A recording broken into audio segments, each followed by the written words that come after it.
There's no question the U.S. economy has some momentum. So what can we do to keep the economy chugging? And what are the biggest landmines we need to watch out for?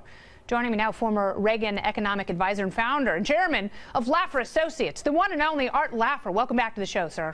Thank you, Kennedy. I love that hot rock massage. I don't know what it is, but it just sounds wonderful. Oh, it's very luxurious. Is it really? Okay. Yeah, I'll get They're you one. Smooth rocks, aren't they? Oh, very, yeah.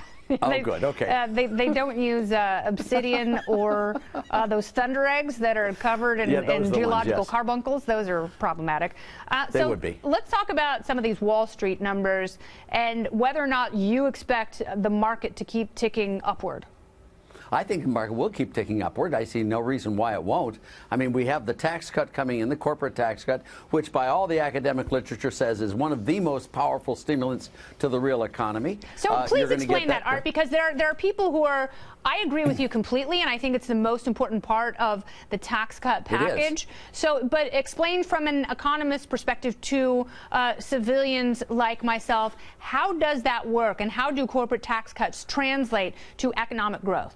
Well, when there's a corporate tax rate reduction, at 35%, you get to keep 65% of your revenues as profits. All right? At 21%, you get to keep 79% of that. It's an increase in the rate of return you have for investments, and companies always respond to that by investing more, by bringing companies back to the U.S. because it's now more attractive to be here, and for sheltering tax income less, they'll now pay their taxes fair and square and won't hire all those lawyers and accountants and deferred income specialists. And for a few people out there, it means less tax evasion as well. Yeah. So all of these things work in very, very well. You will get the revenues. Believe me when I tell you, the expansion in the economy, as well as the lack of sheltering, lack of evasion, and moving corporate headquarters, will get the tax revenues, and we'll have economic growth. You can't get it better than that. Well, you can get it better if government actually cuts spending. If we can get the federal government to downsize itself, that would be fantastic news for Americans, and then you would see a truly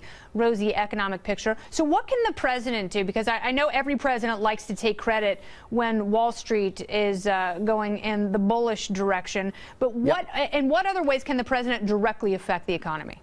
Well, I think there are a lot of ways he can do it with executive orders and changing regulations. And he's done a lot of that already. We still have a little ways to go on Obamacare. That's true, too.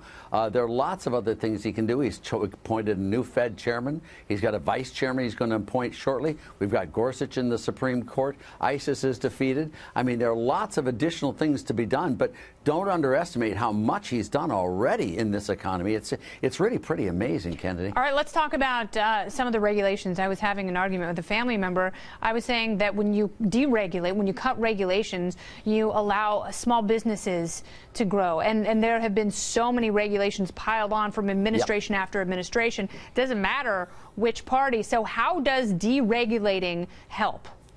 Well, the way it does is it's like a tax, except the government doesn't collect any money from regulations, but it does from a tax. And by doing that, what you do is you allow people to keep more of their after-tax income because they don't have to spend all of this money complying with bad regulations. Now, don't for a moment think that a lot of these regulations aren't really good. They really are. There are a lot of them. However, there are lots of regulations that just put in there just to get in the way of the private sector and not allow them to do their jobs, which is to make money and provide goods and services for all the rest of us. Art Laffer, I love making money. Thank you so much for being here. Hallelujah. Have a beautiful New Year. Thanks again. But it's much more fun making money with lower taxes. Oh, you're telling me. Woo! Now my heart is racing with joy. Thank you, Art.